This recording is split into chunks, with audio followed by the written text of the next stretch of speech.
gauchada que campereia nos pagos virtuais. Você está aqui no canal Chasque e hoje vamos falar dela, da gaita da sanfona, especialmente das gaitas Todeschini. Canal Chasque, camperiando nos pagos virtuais. Buenas gauchada que campereia nos pagos virtuais, você está aqui no canal Chasque e hoje o assunto é a fábrica de acordeões Todeschini, que infelizmente não existe mais como fábrica de acordeões. Para você que não sabe, o acordeão é aquele instrumento que eu estava tocando antes, conhecido no restante do Brasil como sanfona, que aqui no Rio Grande do Sul nós chamamos de gaita ou de cordiona. Então, Luiz Mateus Todeschini foi o fundador das fábricas Todeschini de gaitas. Ele nasceu na atual cidade de Veranópolis, que na época se chamava Alfredo Chaves. Ele nasceu no dia 15 de setembro de 1906, em Alfredo Chaves, atual Veranópolis. Desde muito pequeno, ele já teve contato com pequenas fábricas de gaitas.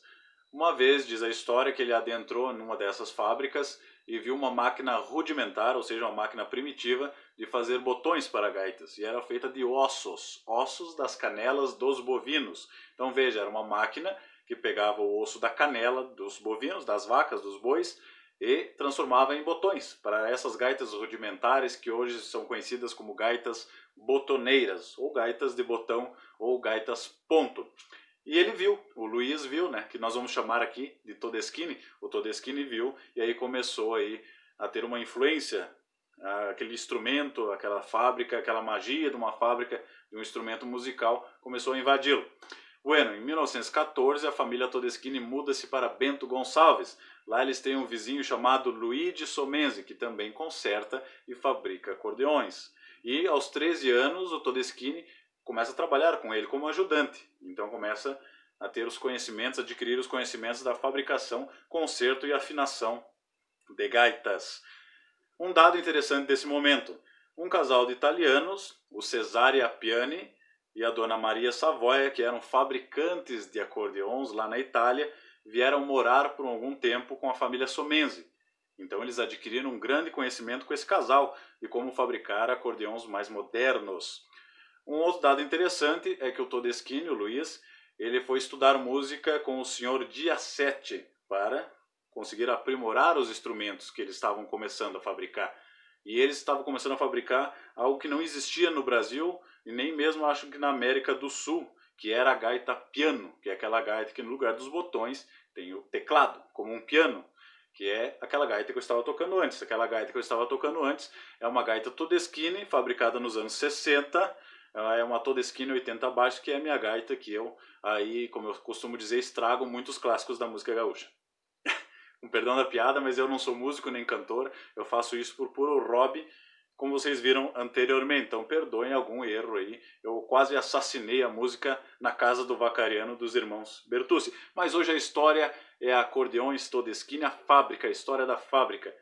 Infelizmente, no ano de 1930, o Luigi Somenzi falece, e o Todeschini tem que assumir a pequena empresa, a pequena fábrica. E ele faz isso, ele assume, dá continuidade e ainda divide os lucros com a viúva.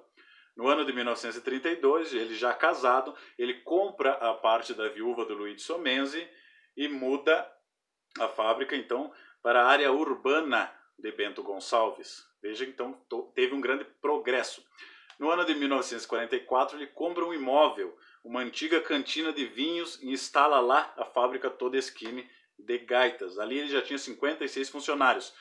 Quando começa a crescer a empresa, a fábrica de gaitas, ele importa para o Brasil máquinas modernas de fabricar as gaitas. Então ele teve a necessidade de uma tecnologia para produzir em massa e produzir todas as peças, porque as gaitas Todeschini, a sua fábrica, ela fabricava todas as peças, não importava nenhuma peça da Itália, nada. Então é uma gaita 100%, uma sanfona 100% brasileira. Veja então a contribuição de Luiz Mateus Todeschini.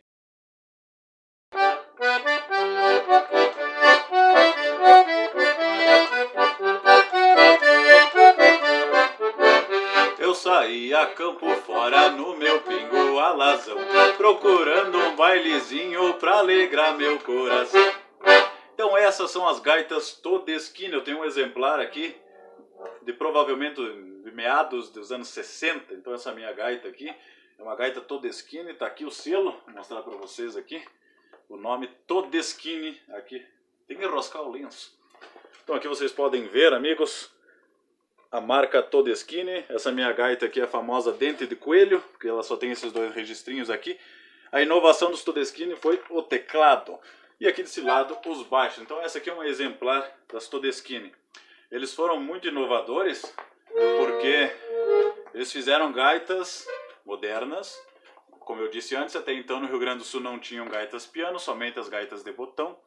E eles fizeram gaitas mais leves, com material mais leve e que duravam muito mais. Para vocês terem uma ideia, essa minha gaita eu tenho ela há mais ou menos 5 anos, 5, 6 anos. E quando eu levei para afinar, que eu achava que precisava afinar, não precisava. Para vocês verem a qualidade das gaitas da fábrica de acordeons Todeschini.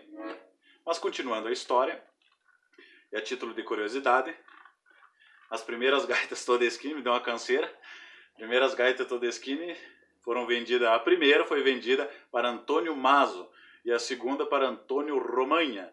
Foram os dois primeiros clientes a comprar as gaitas Todeschini, elas já somente de propriedade do Luiz Matheus Todeschini e já estavam então na cidade de Bento Gonçalves, lá na cantina. Então nós estávamos no momento em que a empresa já estava crescendo, já estava importando as máquinas para produzir as gaitas. E tem muitas curiosidades, eu li bastante. A história é curtinha em todos os sites, mas tem muitas curiosidades. E uma delas é que a dupla Irmãos Bertucci eram músicos consultores da fábrica, ou seja, eles iam lá e davam sugestões. Eles iam lá experimentar as gaitas e dizer, olha, eu queria uma gaita mais leve, uma gaita com mais recursos para eles poderem compor. E eles, então, o Adelário e o Neide foram consultores, os únicos músicos consultores dos acordeões Todeschini. Tanto que a Super 8, que foi tocada pela dupla, e eles que ajudaram a fabricar, claro, com ideias, né? Dando ideias, dizendo, olha, para mim seria melhor dessa forma e desse outro jeito. Então é por isso que as gaitas Super 8 são tão caras e são icônicas para nós que gostamos da música gaúcha. Mas vamos dar continuidade à fábrica de acordeões Todeschini. Ela só se passou a ser chamada Acordeões Todeschini S.A. no ano de 1947. No ano de 1947 ela passou a ser chamada de Acordeões Todeschini S.A. E era imensa, já tinha 500 funcionários e fazia uma média, produzia uma média de acordeões por mês de 1.400 peças. Isso era muito para a época. E foi a primeira grande fábrica de gaitas, como a gente chama aqui no Rio Grande do Sul, da América Latina. Além de abastecer os músicos internos, vender aqui para o Brasil, ela vendia para o Chile, vendia para o México, vendia para o Canadá, para os Estados Unidos, para a Argentina. Ou seja, o Luiz Matheus Todeschini se tornou um homem muito rico. Porém, nem tudo são flores, porque no ano de 1967 baixou muito as vendas.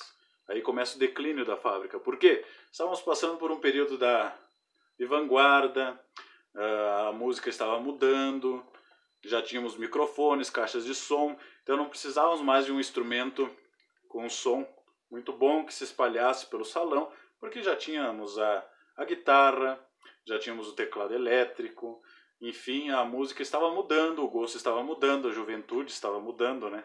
O Brasil estava passando por grande influência da música americana e o acordeon foi perdendo o seu espaço. Então, declinou muito as vendas das fábricas Todeschini, tanto que para manter 500 funcionários eles tiveram que passar para outro ramo, que era fazer cozinhas de madeira, ou seja, móveis. Tanto que hoje a fábrica Todeschini que nós conhecemos é da indústria moveleira. Hoje não produz mais gaitas. Em 1971 ainda acontece um fato terrível. Acontece um fato terrível no ano de 1971. No dia 13 de agosto, perdão, tive que consultar, no dia 13 de agosto de 1971, pega fogo na empresa. Pega fogo na Acordeões Todeschini S.A. E acaba com muitas gaitas que estavam sendo produzidas e também em metade, mais da metade da fábrica. Então eles tiveram que passar ainda mais para o ramo moveleiro. Mas até 1973 eles ainda produziam gaitas. Mas pararam porque não tinha mais mercado. Uma empresa só funciona quando tem mercado. Infelizmente o Império Todeschini acabou. E é por isso que essas gaitinhas, ou essas gaitonas, são tão raras. Essa foi a história da fábrica de acordeões Todeschini. Claro que de uma forma bastante rápida, porque estamos no YouTube e temos que ser dinâmicos. Mas nada impede que o amigo procure em sites aqui na internet a história detalhada da empresa Todeschini. Eu pesquisei em vários sites, inclusive no site da empresa, e a história é praticamente essa que eu contei aqui no canal Chasque, esse canal informativo em prol da cultura gaúcha. Então essa gaita não é só icônica, mas muitos gaiteiros dizem que a música gaúcha só é audível, boa de ouvir, gostosa de ouvir, quando é tocada em gaitas Todeschini. Deve ser porque os irmãos Bertucci foram consultores da empresa e sempre tocaram as suas músicas. A música regional, já que eles foram fundadores da música regional gaúcha, tocaram nesse instrumento. Não estou desfazendo nenhuma marca, nem a Universal, que também é gaúcha, nem a Scandale, nem as italianas. Mas nós, brasileiros, devemos nos orgulhar da marca Todeschini, que foi a primeira e a maior da América Latina no seu tempo. Eu sou o Adair Palhano, esse é o canal Chasque, deixa o teu like. Canal Chasque, camperiando nos pagos virtuais.